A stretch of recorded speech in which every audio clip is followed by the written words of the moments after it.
monde. Est-ce que vous m'entendez? Première question. Oui, magnifique. Alors, bonjour tout le monde. Hop.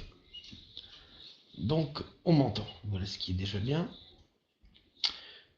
Une bonne chose de faite. Est-ce que vous m'entendez assez fort?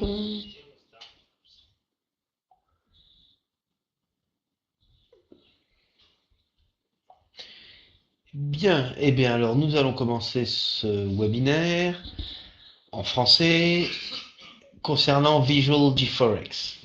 Et aujourd'hui nous allons voir des questions qui ont été postées sur le forum. Alors d'abord, je vais commencer par voilà. J'espère que tout le monde voit bien. Donc Visual GeForest, vous savez qu'il vous suffit d'aller à cette adresse. Nous avons également un forum en anglais, français, allemand, arabe, russe et chinois. Donc je vais vous donner l'adresse du forum. Hop. Elle est là. Ou alors, tout simplement, vous allez sur ducascopy.com. Voilà, là il est en français. Trading Forex. Visual GeForex. Le forum de Visual GeForex. Et vous arrivez directement là. Vous pouvez poster sur le forum en français ou sur le forum en anglais qui est bien sûr le plus visité. Voilà. Il y a une équipe de 5 personnes qui se dédie à ça. Donc réponse rapide assurée. Et donc aujourd'hui, eh bien j'ai cherché des questions, soit qui revenaient souvent, soit qui me semblaient intéressantes. Et nous allons. De quoi il en retourne? Alors, première question. Bonjour, je cherche à démarrer une stratégie une fois que j'ai ouvert une position. Exemple, j'achète euro-dollar manuellement et après ça, la stratégie démarre. Voilà. Donc, il souhaite ouvrir une position sur sa plateforme manuellement et que sa stratégie commence immédiatement. Eh bien, écoutez, on va faire ça. C'est relativement simple. Hop. On va démarrer non pas sur une bougie, non pas sur un tick, sur un trade event. Hop. Alors vous savez déjà, hop, ici vous n'êtes pas obligé de pointer exactement ici, vous pouvez pointer n'importe où dans le bloc. Et voilà, et moi personnellement j'appuie toujours là. Ça permet de donner une couleur bleue au lien. Donc on voit à mon avis mieux le lien, et dès qu'un lien est brisé, il devient blanc. Donc ça nous donne une indication très, très claire. Alors, on va chercher les trade events. Et on va prendre trade message type. Et ici, vous voyez, position rejetée, position soumise, position field. Voilà. La petite barre qui était rouge est devenue bleue, est devenue verte, autant pour moi, ce qui veut dire que le bloc est bien complet. Et à partir de là, eh bien, on peut faire absolument ce qu'on veut. Euh, on peut démarrer, on peut, je sais pas bon, on peut faire open at market. On peut faire absolument tout ce qu'on veut. Hop. Voilà. On peut même assigner une valeur pour une prochaine référence. Hop. Et vous avez même ici tout un tas d'autres valeurs dans les messages.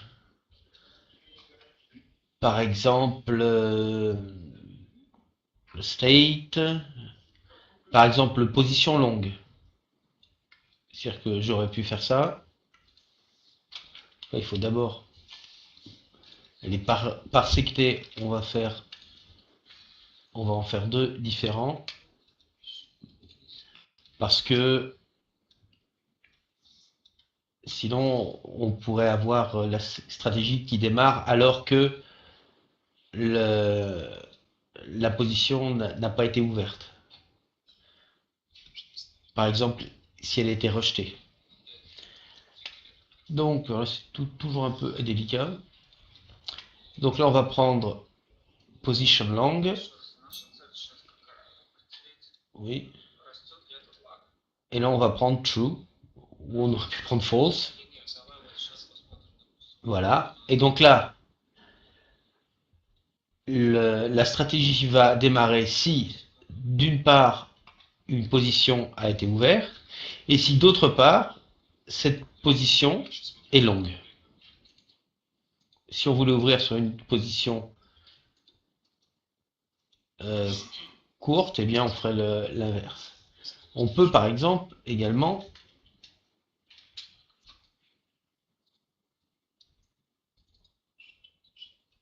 hop, dire si la position est longue, eh bien, on va ouvrir une position courte, sell, et si la position est courte, eh bien, on va ouvrir une position longue. Par exemple. Voilà. Donc, il y a tout un tas de choses qu'on peut faire avec les positions.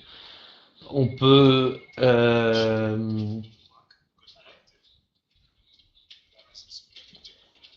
on peut faire tellement de choses. On peut comparer le take profit avec un autre take profit. On peut comparer, on peut chercher l'heure, oui, fill time, et dire je veux ouvrir une autre position tant de temps après, genre 1 heure après.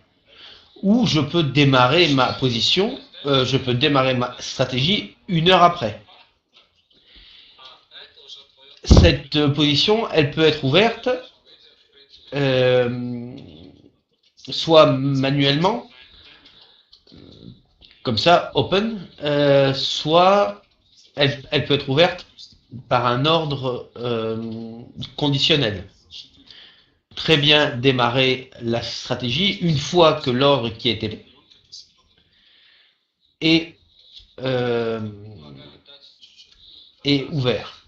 Une fois que la cible a été atteinte, ou 1 heure après, ou 30 minutes après, ou une fois que cette position a gagné, vous voyez, profit loss.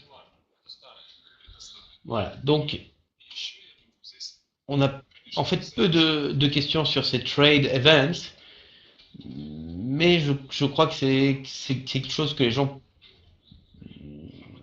gagneraient à utiliser plus souvent. Des fois, on en voit qui cherchent des solutions plus compliquées alors qu'il y a quand même beaucoup de choses dans les trade events. Qu'est-ce qu'on a d'autre what does the webinar chart? Alors ça c'était comment interpréter les charts après avoir testé une stratégie. Eh bien écoutez, on va ouvrir une stratégie. N'importe laquelle. On va aller chercher une stratégie. Alors là, il faut que je me log. Vous savez déjà comment ça fonctionne. Hop. Du copie. Login. Donc, comme vous avez pu le remarquer, je ne suis pas obligé de me loguer pour commencer à faire une stratégie. Par contre, si je veux la sauvegarder, forcément, il faut que je me logue, puisque sinon le système ne sera pas de moi. Donc, pour tout ce qui est accès à vos données, forcément, il faut vous loguer. Mais sinon, la plateforme fonctionne très bien sans cela. Tiens, je vais reprendre. Il y en a partout. Allez, allons-y.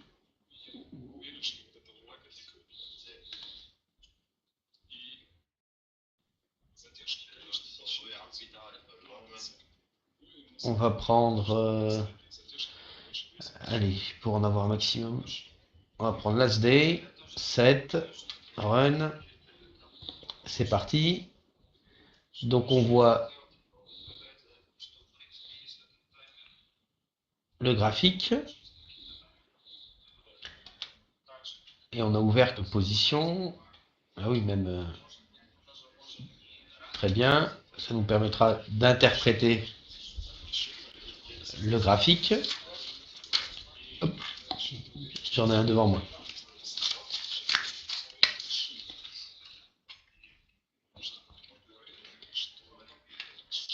Alors, voyons ce graphique. Charts. Le voilà. Alors, malheureusement, ce graphique est muet.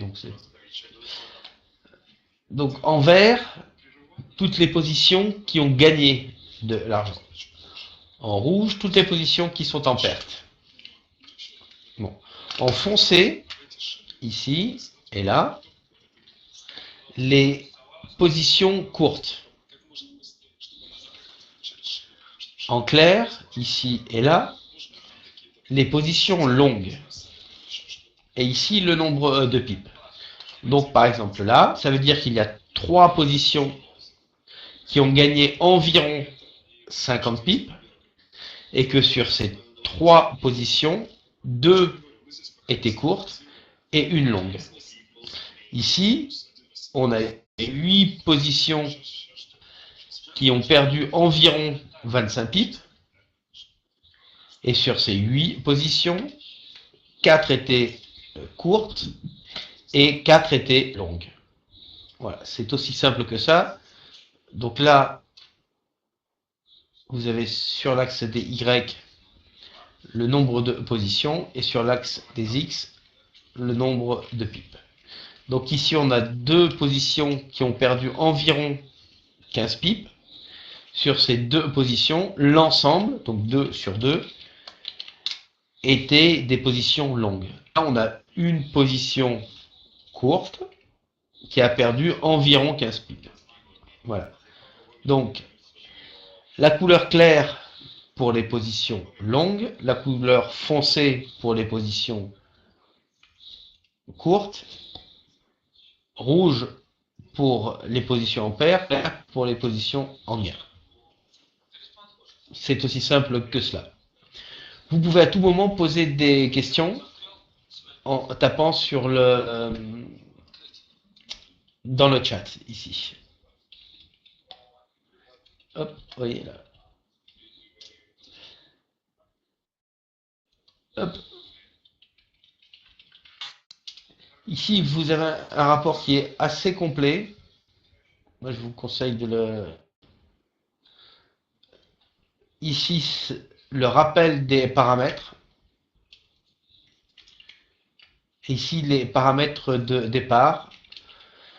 qui sont en l'occurrence les paramètres par défaut. Mais c'est uniquement par défaut. C'est-à-dire que si vous avez mis un autre slippage que le slippage par défaut, c'est évidemment le slippage que vous avez défini qui va s'appliquer. D'ailleurs, j'ai une question. Quelqu'un qui a remarqué que les résultats, quand on teste une stratégie sur GForex et les résultats quand on la teste directement sur GForex peuvent être différents. Mais écoutez, on va voir ça tout de suite.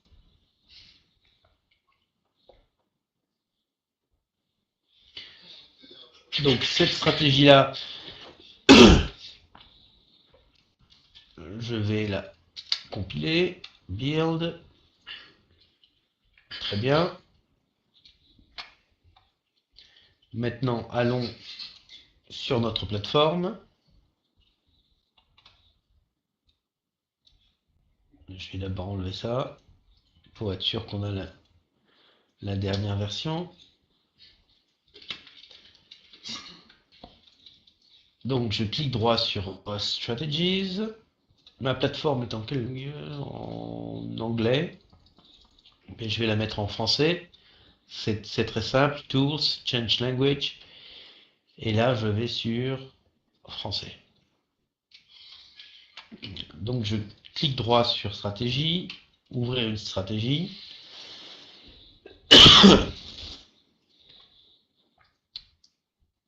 Donc là, ce sont les stratégies qui sont sur mon ordinateur.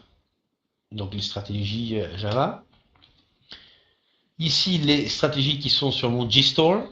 Donc c'est un peu le cloud, un peu le nuage du Cascopy. Ici, vous pouvez avoir vos propres stratégies, mais également des stratégies en version d'évaluation, c'est-à-dire des stratégies créées par d'autres gens, d'autres utilisateurs, qui soit les louent, soit les vendent. Vous pouvez avoir des indicateurs, etc., etc. Puis vous avez là vos stratégies Visual GForex. Bon, en l'occurrence,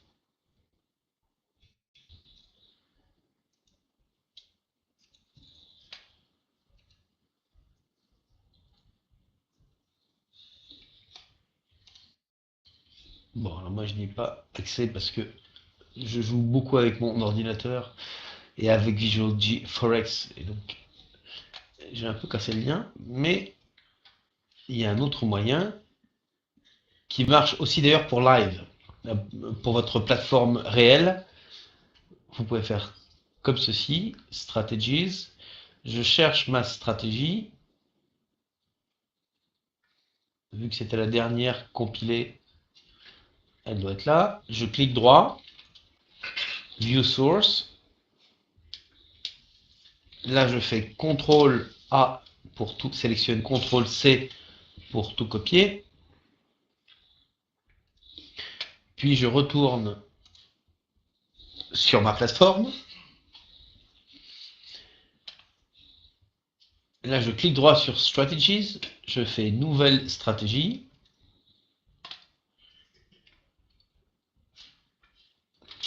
un nouveau CTRL A pour tout sélectionner, Delete, voilà, et là je vais coller ma stratégie. Je n'ai plus qu'à la compiler. Je vais l'appeler, je vais garder son nom. Oui, gardez le même nom pour la stratégie, c'est plus sûr. Je vais dans le testeur. J'avais pris dernier jour, me semble-t-il, laissez-moi vérifier. Last day, voilà. Donc, dernier jour. Je sélectionne ma stratégie. Pas vraiment besoin du visual mode, mais là, ma stratégie utilise uniquement l'euro-dollar. Mais si votre stratégie utilise d'autres paires, il faut absolument que vous souscriviez à ces paires. Donc vous cliquez sur Instruments et vous choisissez les instruments dont vous aurez besoin pour votre stratégie.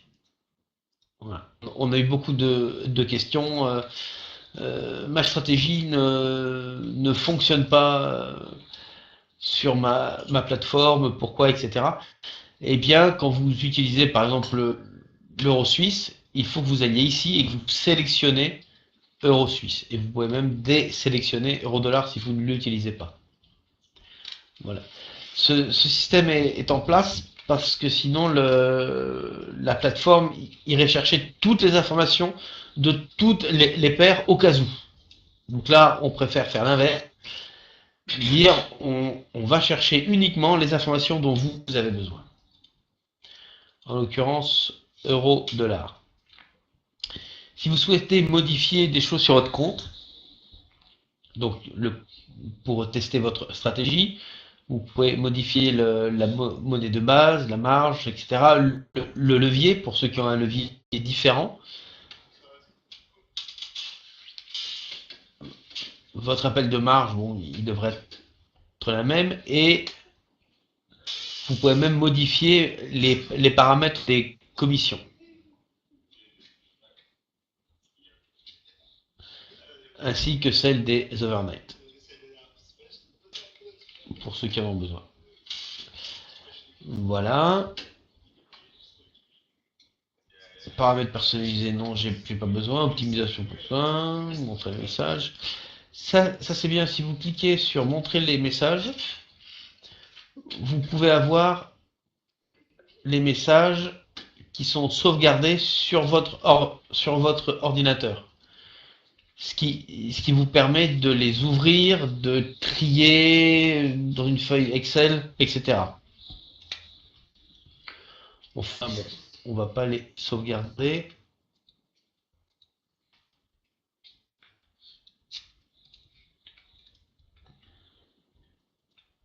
Bon, allez, on va quand même les montrer. Bon, bah là, il n'y a plus qu'à cliquer sur, autant pour moi, sur Play.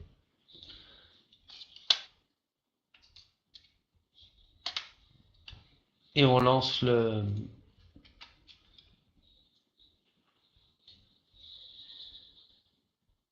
Et on lance le test.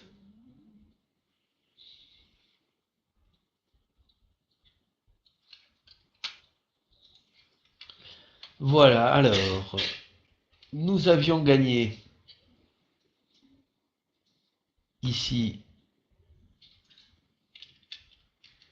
on avait perdu, tiens, 7,9. Ici,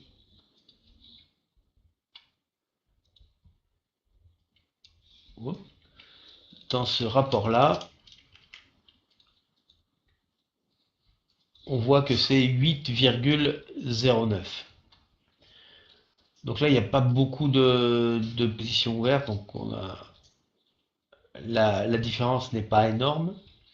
En fait, la différence, elle est toute simple. Elle vient du fait que dans Visual Forex, toutes les positions qui restent ouvertes à la fin de la période de test sont fermées. Alors que sur GForex, ces positions restent ouvertes. Et on calcule le PL. Donc la différence vient des commissions. C'est-à-dire que dans un cas, on vous ôte les tions, puisque les positions sont fermées dans Visual GForex, alors que dans GForex, les positions fermées, eh bien vous économisez les commissions. Voilà. Donc votre gain sera un peu moins élevé dans Visual GForex. Bon.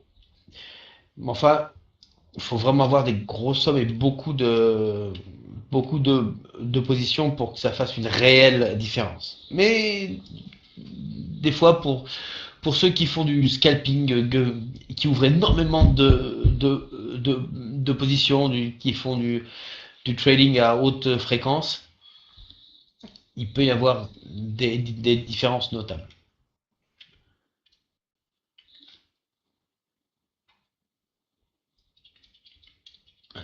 Et d'ailleurs, ici, le rapport est un peu différent. Vous avez toutes les données sur chaque trade. Et ici, tous les messages. Donc si un ordre a été rejeté, vous le verrez ici. Vous verrez l'heure exacte et les conditions auxquelles il a été ouvert, etc.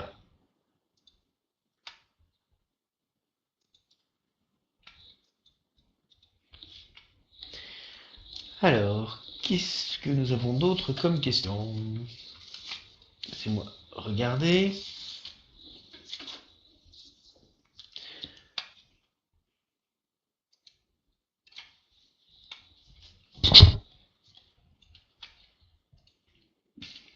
Comment calcule-t-on la valeur d'un pip?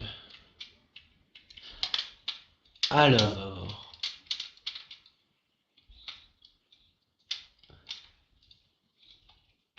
en fait, c'est relativement simple. Je vais vous montrer tout de suite comment on fait ça. Donc, on va créer notre stratégie. Hop, components. On va commencer par... Moi, je vous conseille de le faire systématiquement. Parce qu'ensuite, dans la stratégie, ça peut... Hop là.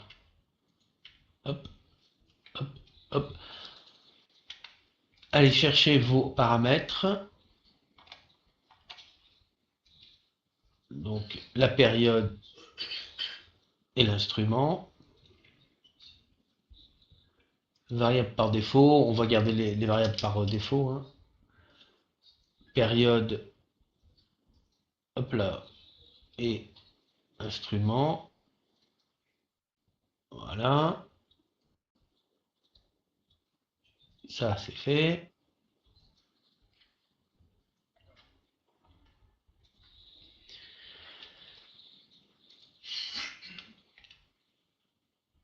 À partir de là, on va ouvrir une position au marché. Hein.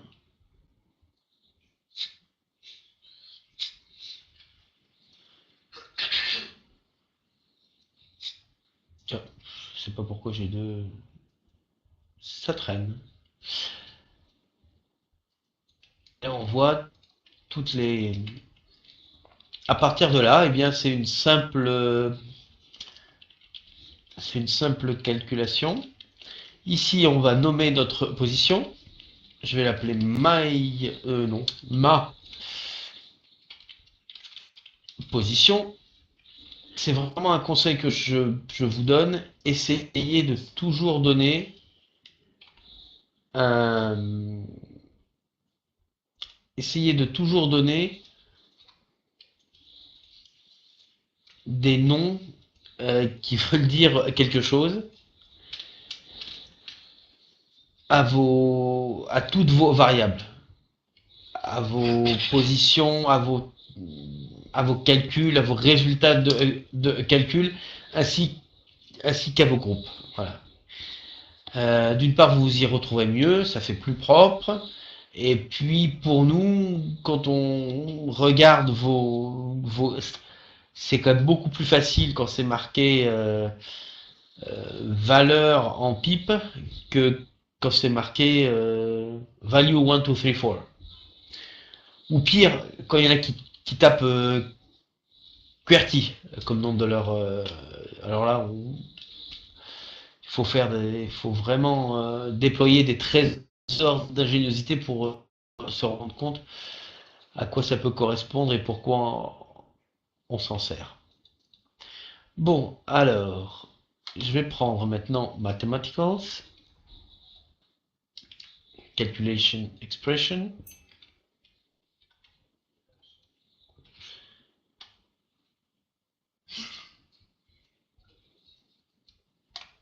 Voilà.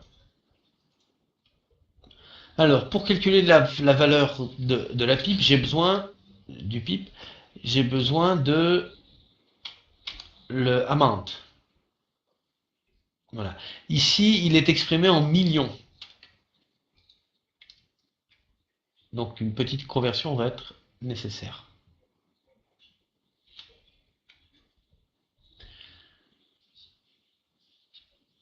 L'instrument, c'est l'euro-dollar. Donc, je vais avoir le résultat en dollars.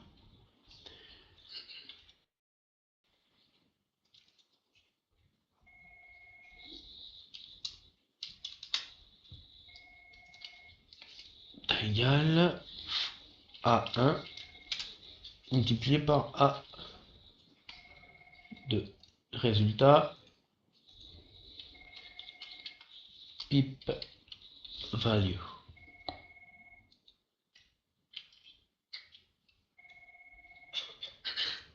Et là, je vais tout de suite tester.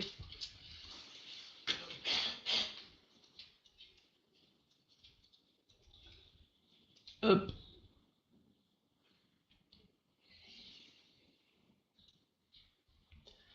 Je vais prendre intraday, oui, et run.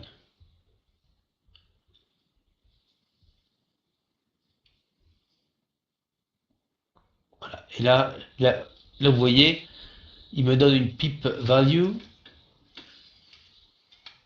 J'ai gagné de l'argent là. De 10. Donc c'est 10 dollars.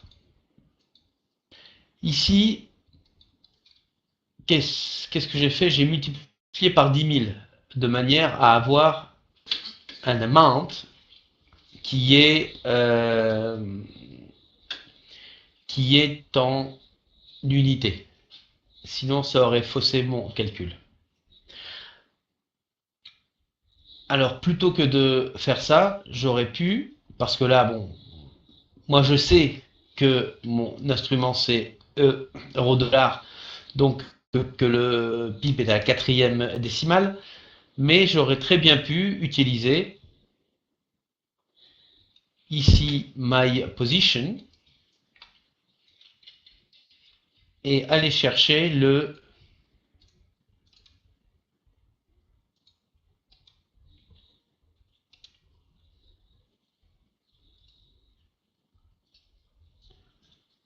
instrument pip, voilà, aller chercher le pip size et le mettre là.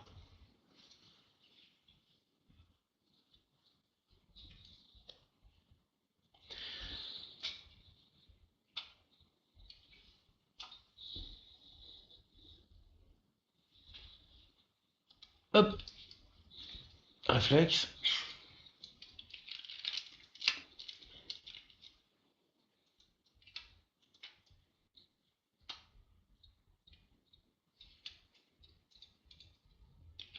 Et on attend que ça démarre.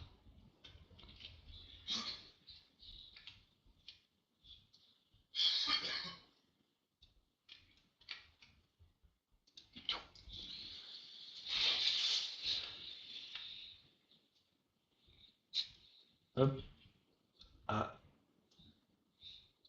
hop. Ah, j'arrive pas à le... Bon, là, à nouveau, il faut corriger le fait que ça soit en millions de l'autre côté. Donc, on va le rabattre. Ah, hop, j'ai perdu. Size. 1.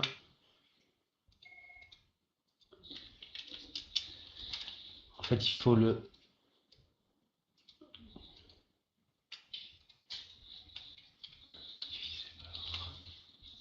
Aïe, aïe, aïe, aïe. 1 divisé par... Hop, on est reparti.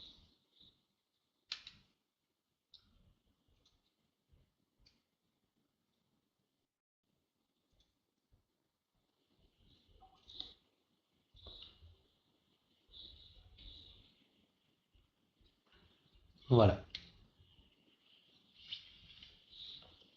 Donc là, on retrouve notre valeur qui est de 10. Alors un instant, hop.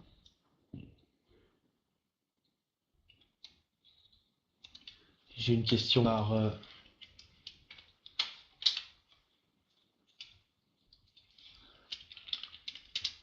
D'accord, il y a quelqu'un qui m'envoie une question par Skype. Bon.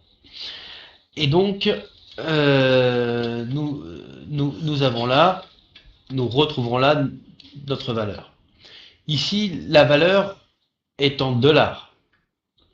Si je souhaite l'avoir dans une autre monnaie, eh bien, il suffit que je rajoute, voilà, vous voyez, c'est cliquer droit à Draw.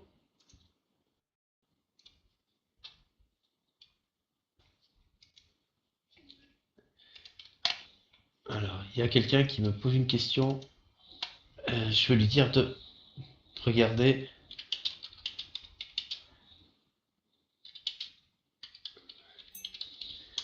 le webinaire. Hop, puisqu'il me pose exactement cette question-là. Et là, on retrouve notre... Voilà. Donc, si on voulait voir le résultat en euros, eh bien, on prendrait, puisqu'on est en euro-dollar, hop, on va prendre My Position et on va prendre le prix à l'ouverture.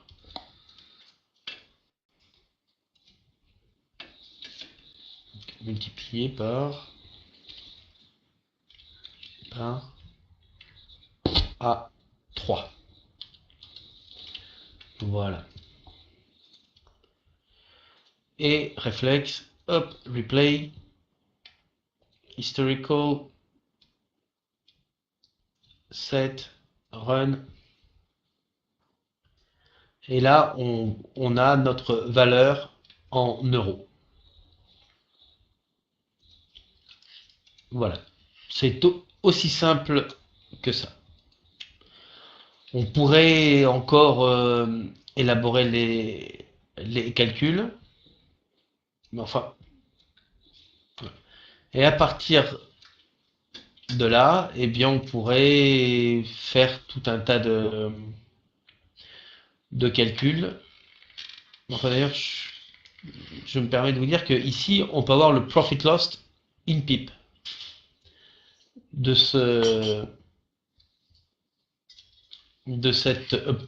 cette position. On peut avoir le profit loss en dollars et le profit loss en account currency. Donc bon, il faut vraiment avoir besoin de calculer les pipes. Mais on va le faire. Hein. On va voir profit loss in, on va prendre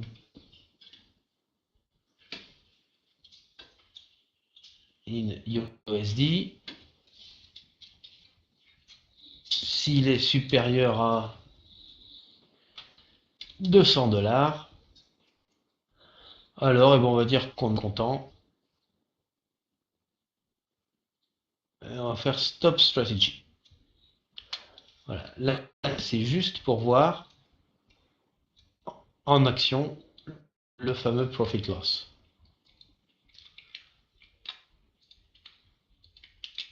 De ma position. Faire partie, replay, historical, set, run, et voilà. Et au fur et à mesure que le flow passe, on voit ici le profit loss en US dollar de ma position. Et je pourrais agglomérer tous les profit loss avec un loop viewer et dire, bien une fois Voilà, si dans la journée, j'ai un profit total de tant de pips, ou tant de dollars, ou tant d'euros, ou tant de n'importe quoi, puisqu'on peut faire là dans n'importe quelle monnaie, eh bien, j'arrête tout. Donc, stop strategy. Voilà. On peut donc vraiment euh, manipuler comme on veut toutes les données relatives à ma position. Il y en a énormément. Et ça, c'est pareil, c'est quelque chose que les traders ont tendance à oublier. Des fois, on en voit qui créent des stratégies extrêmement complexes, enfin, qui utilisent beaucoup de blocs, alors que ils pourraient utiliser simplement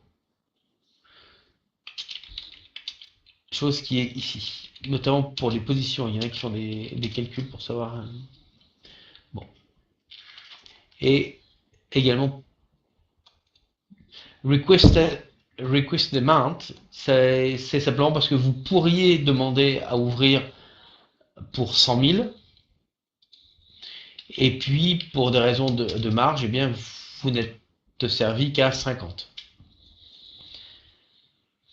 Voilà. Fill time. Label, alors c'est ici. Non, c'est pas ici. Où est-ce qu'il commente? Voilà. C'est le commentaire qui est là. Donc ici, un petit commentaire.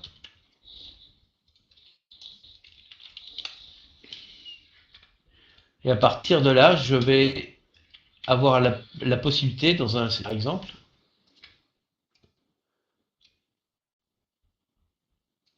hop, de vérifier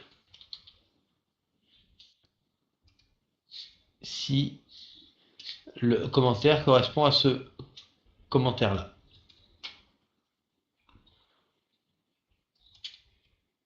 Voilà. Alors, est-ce que j'ai d'autres questions? Est-ce que j'ai le temps pour d'autres questions? Il ne me reste plus que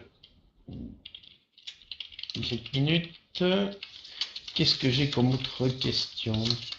Accumulate volume. Ah oui, alors ça, oui. Ça, je sais pas trop non plus le. Donc là, c'est quelqu'un qui souhaite comparer les volumes des bougies ask et bid.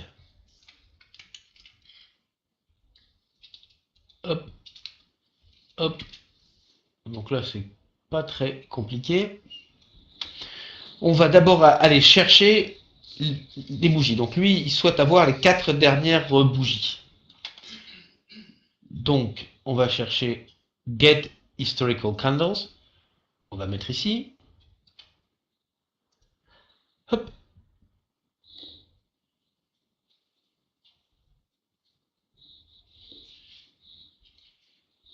Voilà. Alors, Shift, c'est important. Oui, je vais mettre 1. Pour une raison très simple, c'est que Shift 0,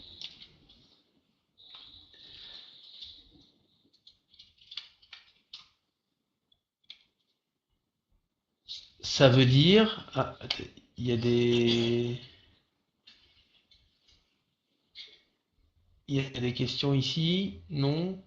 Quelqu'un qui nous sur YouTube. Bon. Donc Shift 0, ça veut dire qu'on va prendre en compte la bougie actuelle. La bougie qui vient de s'ouvrir. Mais forcément, dans cette bougie, il y a un certain nombre d'éléments qui vont nous manquer. Le prix de fermeture, le plus haut prix, en fait, on aura juste le prix. Et le volume, évidemment, puisqu'on ne peut pas calculer le volume avant la fermeture de la bougie. Donc là, je vais mettre un Shift 1, et ça va aller que chercher la bougie précédente. La précédente et les... Là, dans la question, c'était 4, donc on va dire 4. Voilà. À partir de là, on va utiliser le loop viewer pour faire la somme de tous les volumes.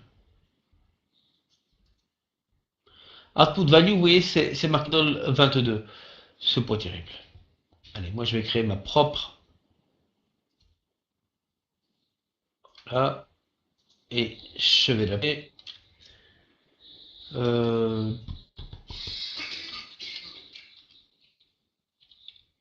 Mes bougies. Save. Hop. Je vais donc les mettre là. Et là, je vais appeler ça total. Alors, regardez ce qui va se passer. Total 4 dernière. Je clique sur Save. Hop, voilà. À partir de là, utilisez le Mathematical Calculation.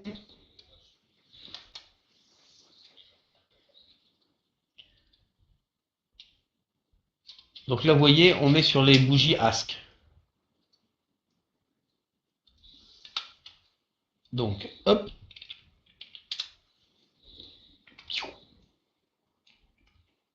Ici, je vais créer total, hop, hop, hop, hop, hop, avec un L, volume Ask.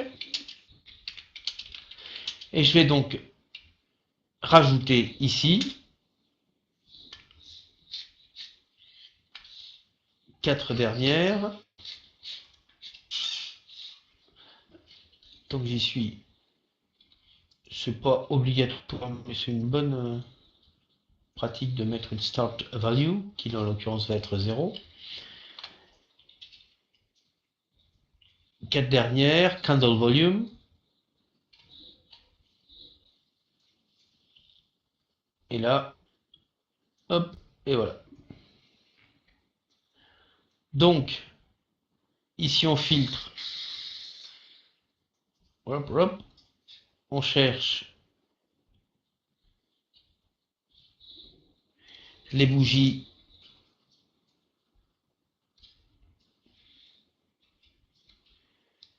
Alors là, j'ai pris bid, c'est pas bon. C'est bien ask. Voilà.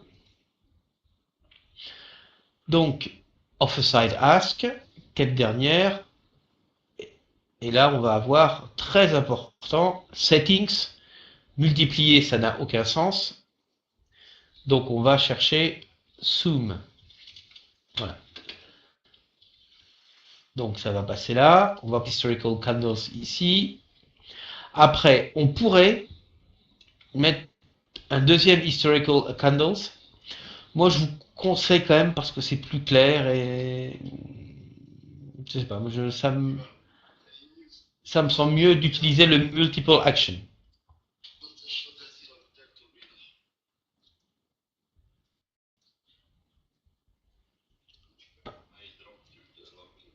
C'est plus facile. Et puis ça me semble plus clair. Moi, je préfère. Donc, multiple action. Bonjour Sonia Trader.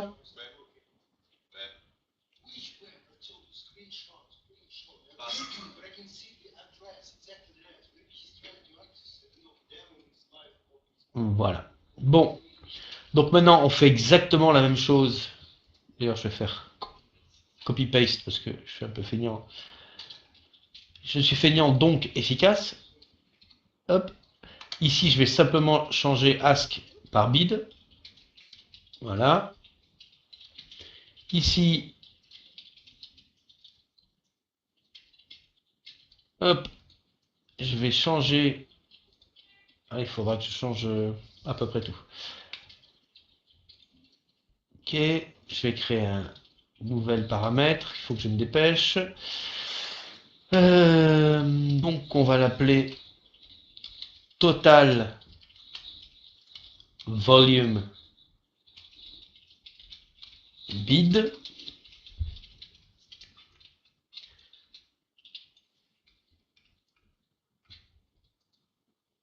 Ouais, il me manque mon loop viewer, tiens. Bloc, space block.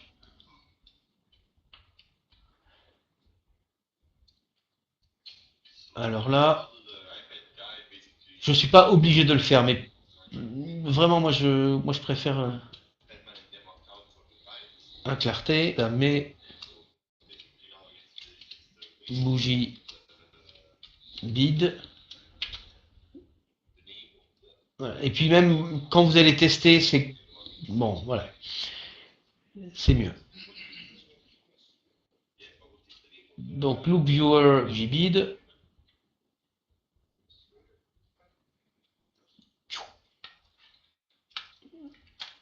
Quelle dernière alors, vous n'êtes pas obligé, mais c'est quand même mieux. C'est meilleure practice. Donc je vais appeler ça total 4 dernière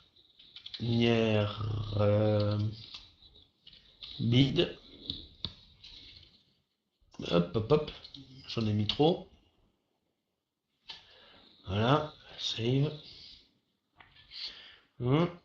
Et après, je vais donc faire mon calcul. Hop. Total dernière bid volume. Je vais mettre là. Et là. Mettre là.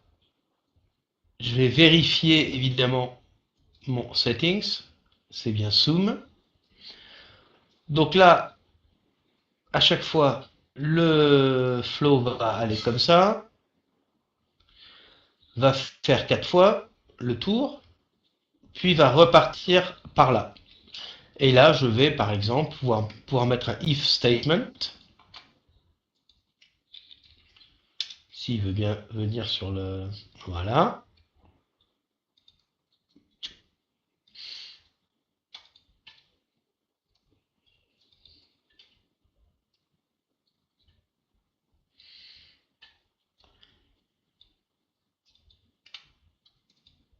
Et là, je vais comparer le total ici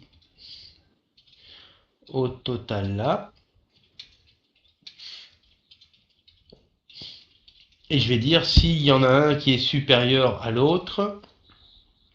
Par exemple, je ne sais pas quelle est l'intention de...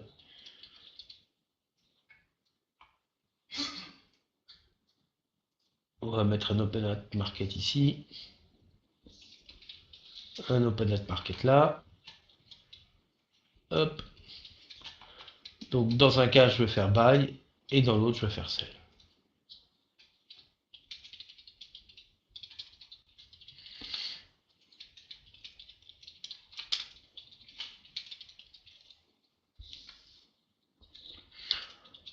Voilà. Donc il est 12h, il est 9h55 temps universel. Il va donc être temps pour moi de rendre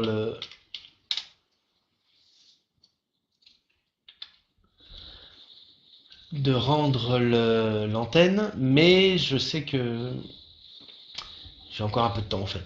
Est-ce qu'il y a des questions? Si vous avez des questions, n'oubliez pas à les poser. Sonia, par exemple, si vous avez des questions sur ce qu'on a fait avant, sur l'interprétation des graphiques, je vais voir si j'ai encore les anciens graphiques. Je ne les ai pas. Bon. Alors, si vous avez des questions, surtout n'hésitez pas. Salut, ça va? Alors ça c'est facile comme question. Oui, ça va bien, merci. Et vous-même? Bon, pas de questions, bonne question. Comme on disait au régiment, Eh bien, Guita, je vais vous rendre le board. Hop.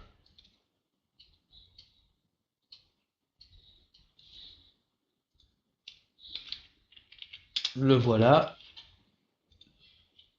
Tout, tout beau, tout propre.